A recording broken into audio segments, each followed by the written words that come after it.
We're in conversation with Mathias Cormann, the Secretary General of the OECD. Thank you very much for talking to us at Moneycontrol at the World Economic Forum. What is the sense that you're getting, Mathias? Because we are hearing a lot about, how geopolitics is taking center stage. People are also talking about elections and AI.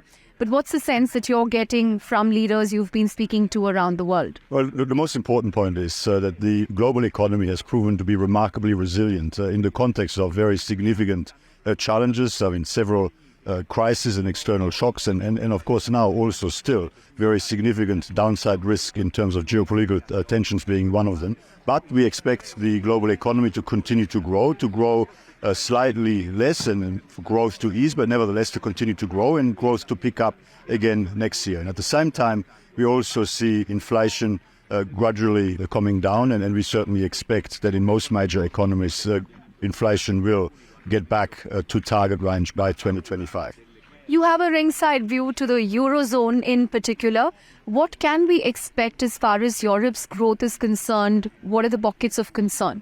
Well, in a global context, certainly growth in the Eurozone will be less, but it will continue. It will be continued growth. And of course, Europe and European economies have been particularly heavily impacted, for example, by the flow-on implications of Russia's war of aggression against Ukraine and the impact that has had on energy prices and energy security in particular. But we do expect the European economy to continue to grow. Right. India has been described as a bright spot. Even the IMF has spoken about how it could be the third largest economy by 2027. What gives you hope about India, and what do you think needs to improve?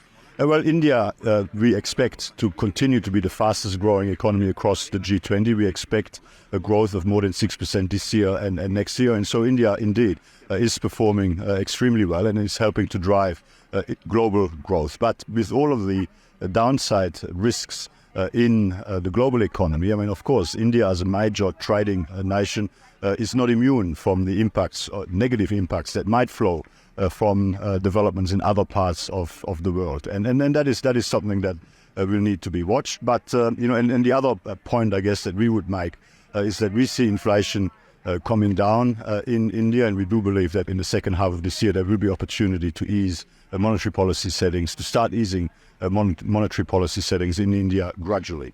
Right. Do you think India can do in the next 15 years what China did in the previous 15? Well, we certainly expect that India will continue to grow very strongly and to offer great opportunities for its people to get ahead. Right.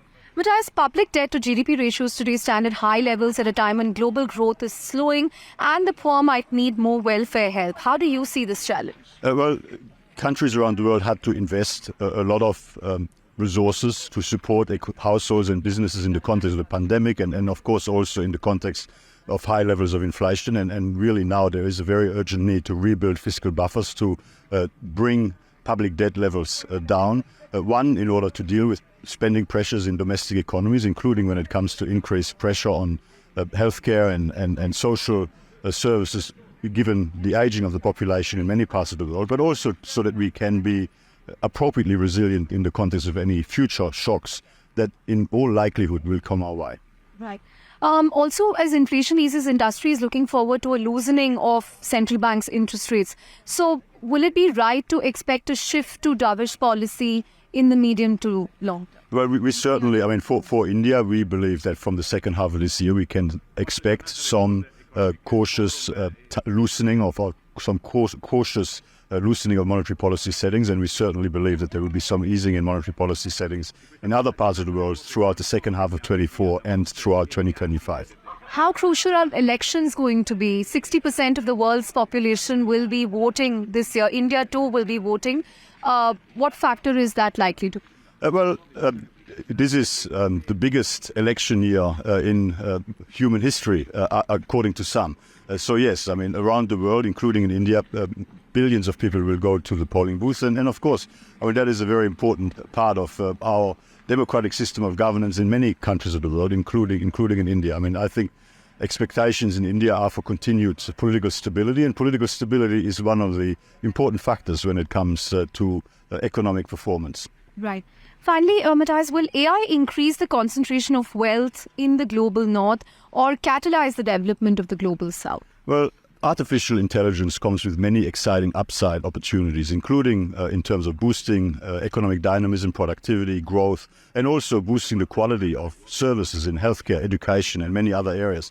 But it also comes with a whole series of downside risks and associated challenges and disruptions. And one of the very important points for the global community is to ensure that the benefits of artificial intelligence can be fairly and widely shared, that people around the world, all around the world, have the opportunity to participate and benefit from what AI has to offer. But we also need to make sure that public policy settings around the world help us ensure that the utilization and the deployment and diffusion of artificial intelligence is safe, is ethical, is responsible, and very much focused on human well-being. And these are things that as policymakers around the world we need to continue to cooperate on and make sure that that happens.